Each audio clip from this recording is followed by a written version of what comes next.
Hello guys, and welcome back to the channel. Now guys, sometimes you have to wonder about us as a people, and when I'm saying us as a people, I am not just talking about Nigerians, I am talking about blacks. So you have to wonder sometimes, because we claim and everybody insists that everybody has parity, but then of course you have to wonder about this given the way we are and given the way that the rest of the world is. Now, this is yet another example that places a question mark on that assumption. Guys, I bring you this: 35 Nigerian governors, 15 ministers, others purchased Dubai properties with suspected public funds. So this is the headline that we're contending with. So I started off the video with how I started it off, and you have to consider. So let's now take this Dubai as an example, because we cannot really take the Western world as an example, because the Western world has been developing for a few hundred years. So you cannot really cite them as an example, because Nigeria is a fairly new creation, just over 60 years thereabout. But let's cite Dubai as an example, which is a fairly new creation too. If you go to Dubai 50 years ago, it is no different, or it was no different from Borno State then, where you had people riding on donkeys, etc., and living a fairly sedentary life, you know, a fairly nomadic life, till the soil kind of life. This is what they were living. This was the lifestyle in Dubai 50 years ago. Fast forward 50 years later, Dubai is now the premier city, the premier country in virtually the world. Everybody wants to go to Dubai first before they even think about going to the United States or England, etc.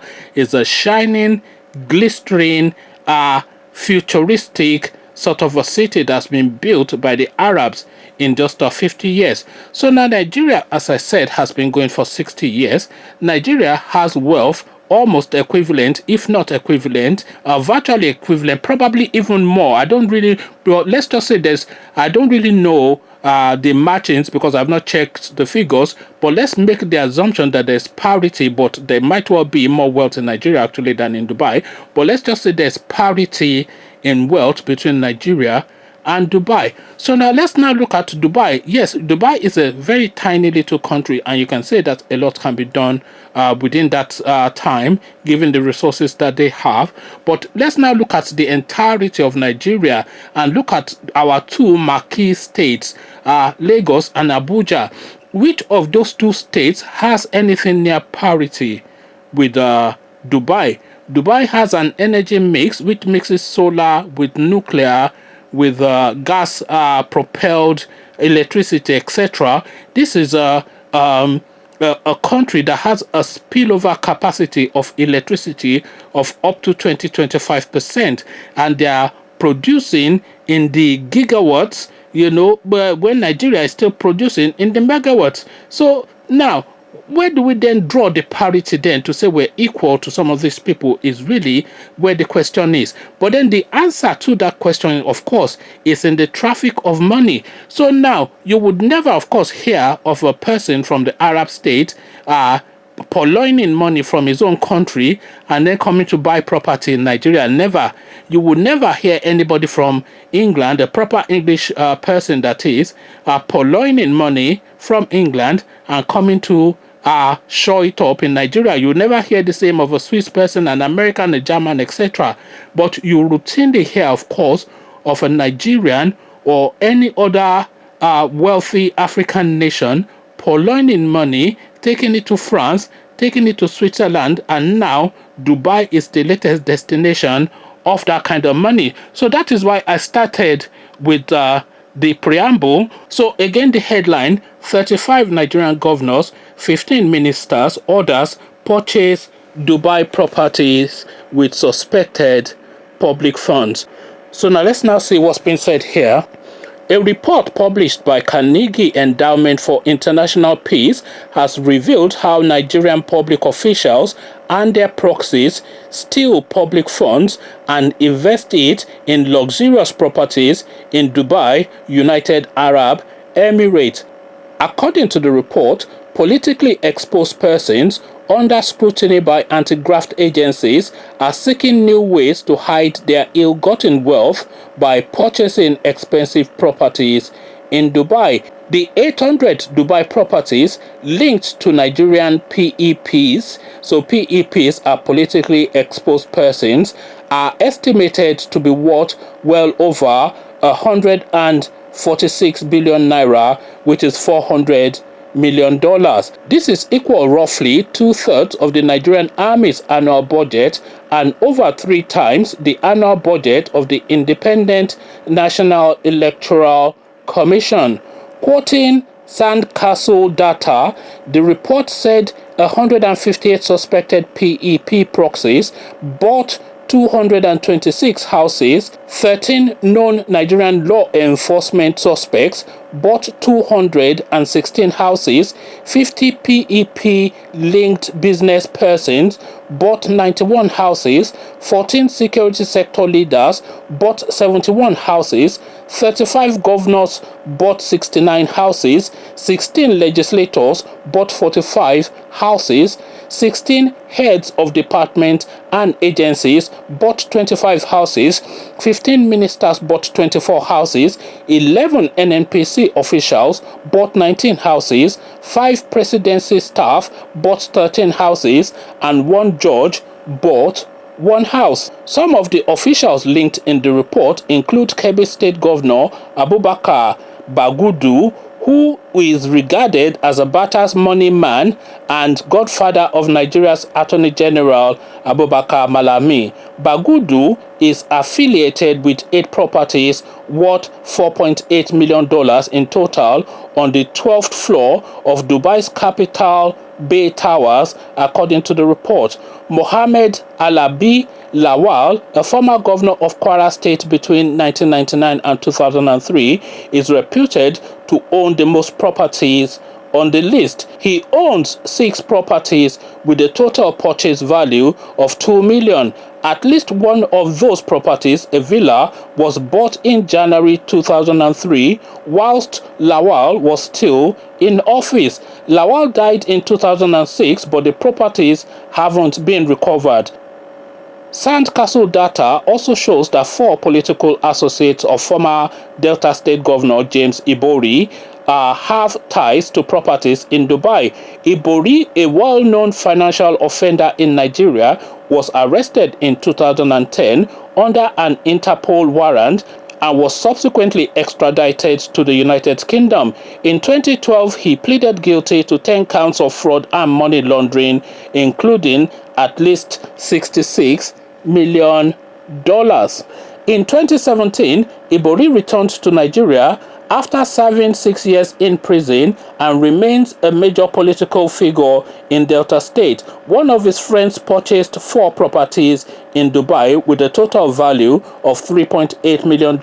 Another is affiliated with a 2-bedroom flat on the 21st floor of the DAMAC Rendezvous, which, according to the developer, comes with all trappings of an indulgent lifestyle as well as uninterrupted panoramic views of the ocean. The official reportedly purchased the apartment for over $1.5 million and also bought another flat in another development for over $500,000. A third Ibori ally is linked to a 2-bedroom flat on the 23rd floor of the DAMAC Rendezvous that he purchased for over $1.3 million. Yet another is tied to 4 luxury flats in Dubai, purchased for over $2 million. Ahmadu Ali, a former chairman of the board of Petroleum Products Pricing Regulatory Agency 2009 to 2011, facilitated a $6.8 billion fuel subsidy fraud scheme. Ali, his wife, and son are linked to 11 properties in Dubai.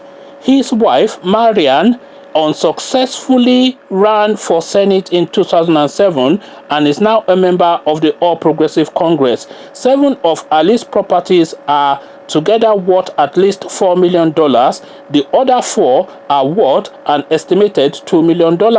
Ali also owns 2 high-end London properties, a 10 million house near Hampstead Heath and a 1.3 million flat in Marylebone.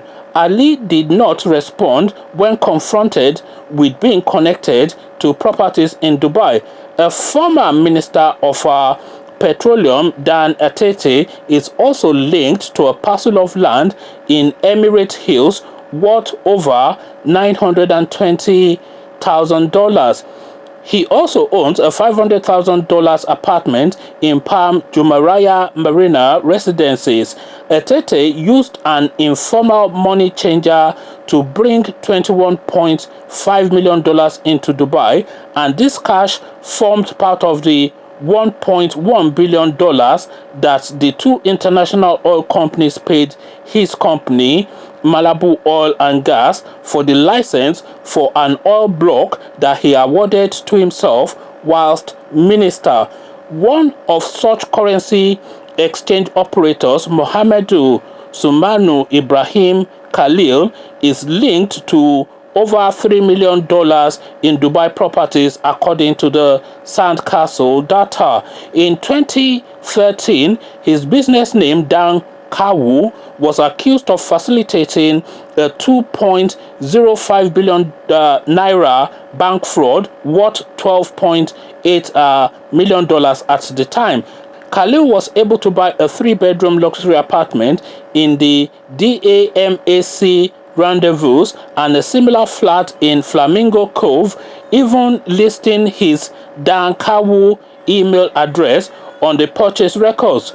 When given an opportunity to comment on these allegations or his possible connection to property in Dubai, Khalil did not respond.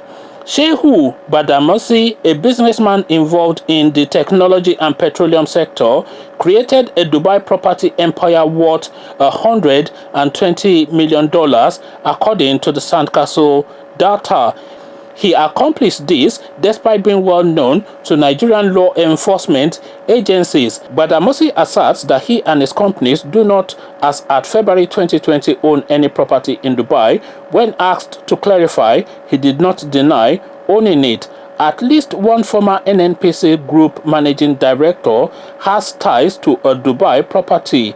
Shehu Labdan, a career government official who briefly served as NNPC MD from April to May 2010, was linked to a flat in Dubai Marina. He, however, died suddenly in Dubai in October 2011. Another NNPC alumni linked to Dubai property is Samuel Chuba Okeke, who served as managing director of the petroleum product marketing company, NNPC's corruption-prone downstream subsidiary, from April 2010 to February 2011. According to the Sandcastle data, Okeke is affiliated with a villa in Jumeirah Park worth roughly $1.1 million and a property in the high-end Jumeirah Beach Residences, where the average apartment sells for $614,000. 2 former chairmen of the Military Pensions Board, including retired Rear Admiral Bala Mohammed, I'm not going to attempt his last name, are linked to 3 properties. One purchased a plot in Lago Vista complex for $670,000, whilst the other one that I'm not, Admiral Bala Mohammed, his last name is Mshelia. I'm not quite sure how to pronounce that, so I'll just call him Admiral Bala. Whilst Admiral Bala is linked to 2 flats in Dubai Marina worth up to a total of $1 million. Admiral Bala did not respond when given the opportunity to comment on these unproven allegations.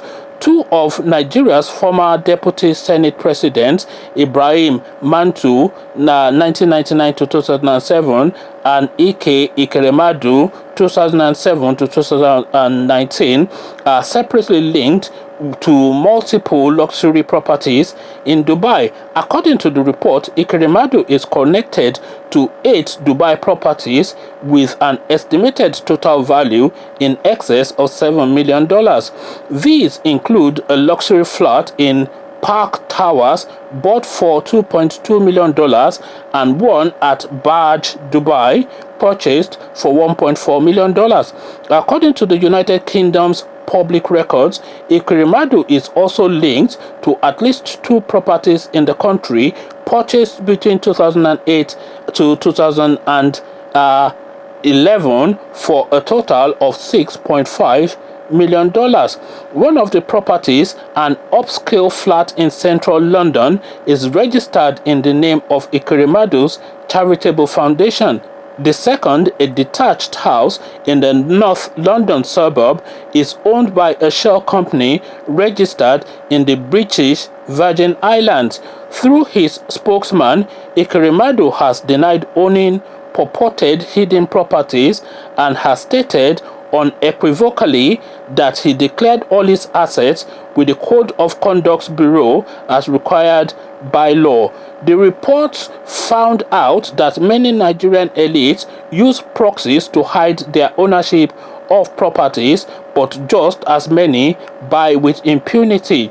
The vast majority of people mentioned in the report have been investigated by the Economic and Financial Crimes Commission with no known conviction. So there you have it now, ladies and gentlemen. As I started off, now I've read you this stream of name, this rogue list of the great and good of the Nigerian space, from Ikrimadu to NNPC and governors, etc. So the great and the good, the ruling classes of Nigeria, of the Nigerian state, they all own properties in Dubai. So now I've read you all this list, so I'm just asking for one. You name me one Dubai person. I'm sure there must be, but is it known? Name me one Dubai official that has a property in Lagos or Abuja or anywhere in Nigeria is the question.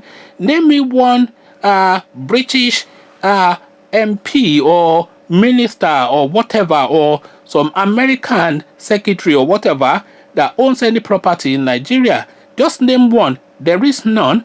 But then, of course, the full list of the whole government of everybody that's ruled Nigeria from the day of independence till today that you are listening to and watching this video, they all own properties all over the world. So now this capital flight now that flies, one, this is monies that is meant to have been spent on facilities for the people. The facilities were not provided, of course, and this money were just outrightly stolen. So that's one. Then these monies were then stolen and taken out of the country. That is two. Now, a lot of these people that are stealing this money, by the way, a lot of that money, they will lose it in transit because, of course, they would need a third party to facilitate the exit of that money, and the percentages that they would have lost all the way through would almost cut that money that they're stealing by half. But do they really care? They don't. This is just some guy that is sitting in his office and is signing checks to himself and is asking them to go and cash it in Dubai. A check that is not coming from his own bank account, that is coming back from the central bank of the Nigerian people. So what does he really care what happens, so long as a certain amount hits his own account, enough for him to go and do fine boy internationally? That is really all he cares about. But then, of course, the American cares more about that. The America cares about America first, and the people, because in the United Kingdom, for instance, I would cite this as an example. People actually pay taxes with pride. They like to complain, but everybody is proud to pay their taxes because they understand that that tax is what is used to provide the facilities or the amenities, the National Health Service, the good roads, the rail system, etc. All the big projects are done via that taxation system. But the Nigerian minister is not only not paying tax, all he wants to do, there's one example that we cited, some guy that was in NNPC for no more than 3, 4, 5 months, and is taking enough for him to have go and buy himself a multi-million dollar property in Dubai. So this is now why I'm asking that question, that do we really as a people have parity with the rest of the world, because our mentality and our outlook on life is at odds with the mentality and the outlook on life of virtually every other being outside of our being. Conversations in the comment section are Luther continue. They're just robbing the place blind, and nothing has changed, by the way. It's even worse now under this dispensation. Come share thoughts about all these goings on with me in the comment section. But before you do that, click on the red subscribe button so it turns gray. The bell button notifies you every time I drop a new video. Then come tell me if you are aware of any foreigner that has purloined money from his own national coffers to come and bring it into the Nigerian space in the comment section. So I'll leave you here. Carry this conversation on with you in the comment section. But here I say peace.